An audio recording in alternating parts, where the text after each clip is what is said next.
एक दिन ठाकुर जी अपने ग्वाल वालों के संग खेल रहे थे, तो ठाकुर जी ने ऐसे खेल खेल में श्रीदामा को धक्का दिया, श्रीदामा गिर गया, बहुत जोर से रोया। ठाकुर जी बोले, अरे भैया शांत है जा, लग गई। अरे ठीक है अब शांत है जा। लेकिन श्रीदामा शांत नहीं हो गए। ठाकुर जी बोले, तुम कैसे हो? गोकुल में रह में हम।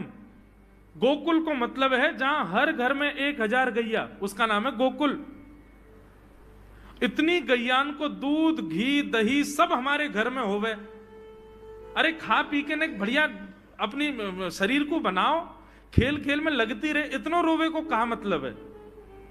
तो श्रीदामा क्रोध में भर के बोला, तू तो राजा को बेटा है लाला, तो को मक्खन खावे को मिले, घी खावे को मिले, दही पीवे को मिले। हम लोग तो बेचारे गरीब ब्रजवासी हैं, हम लोग जितना दूध घी दही बना में सब कंस के लोग ले जामे हमारे यहां से। कंस ने ब्रजवासीन के ऊपर कर लगा रखो है, टैक्स लगा रखो है। कहा कि प्रत्येक ब्रजवासी को इतनो मटका भर के घी दूध दही सब मथुरा भेजना पड़े, हम लोग घर में ना रख सकें, क्योंकि कंस के सिपाही जब आके हमारे घर की तलाशी करें, यदि इतने मटका हमारे घर को प्रसारित हैं, वहां से ज्यादा यदि हमारे घर में मिल गए तो मृत्यु दंड होगा हमारा। कंस ने पूरे ब्रजवासियों को कह रखा है कि हर घर में 4 मटकी से ज्यादा नहीं होनी चाहिए, उससे अधिक आने वाला दूध घी दही ये सब मथुरा भेजना है। और यहां हर ब्रजवासी के यहां 1000 गैया, और 1000 गैयाओं का जितना दूध घी दही होता है उसमें से 4 मटकी केवल घर में रहती हैं, बाकी सब मथुरा भेजना पड़ता है।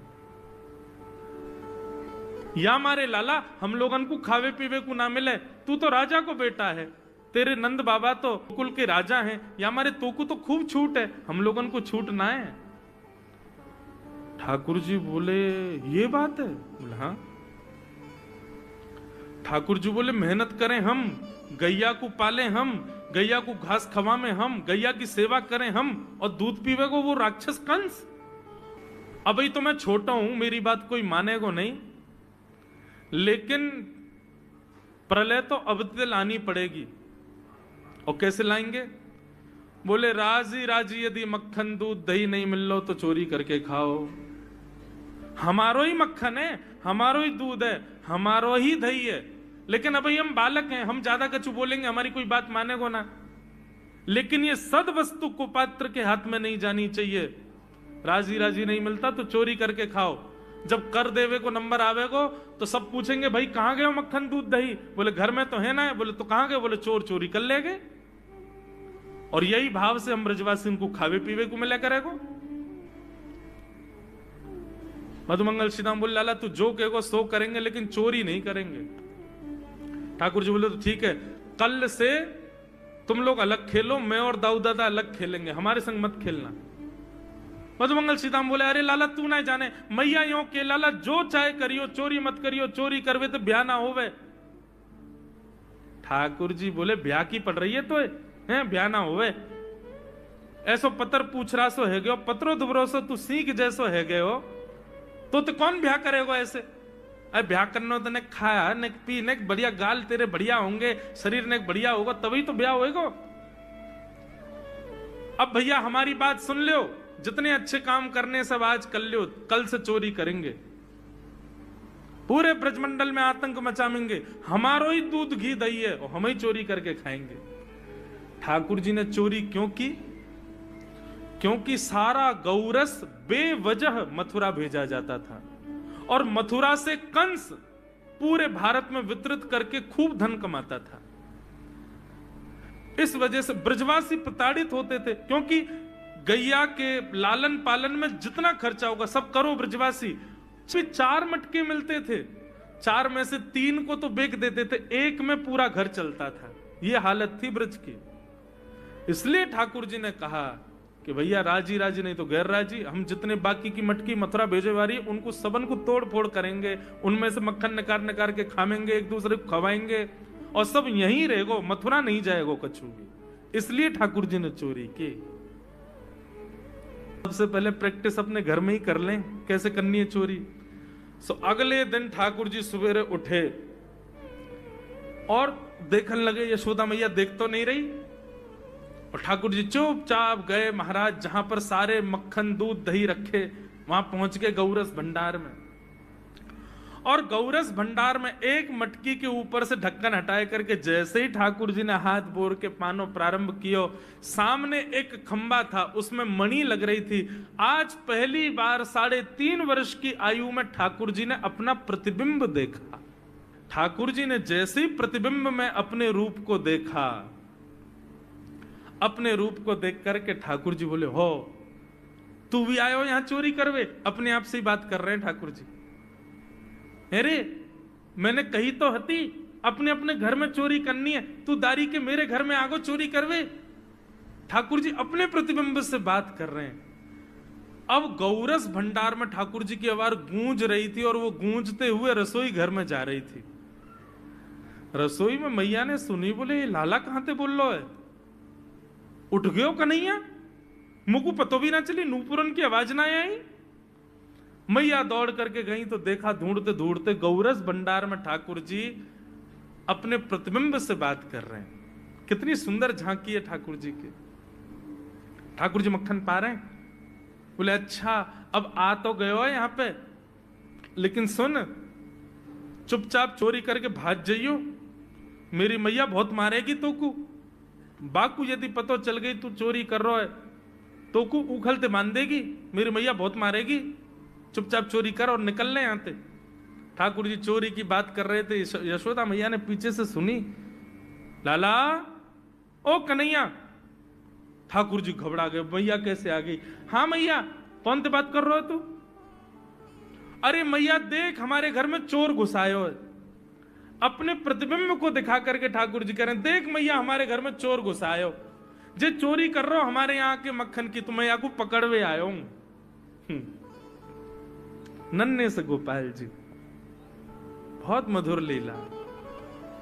मैया हंस भी रही है और क्रोध भी कर रही। बोले अच्छा जो चोरी कर रहे हो? बोले हाँ। चल याकू तो मैं पकड़ लूंगी, लेकिन जे बता तेरे हाथ में मक्खन कैसे लगो?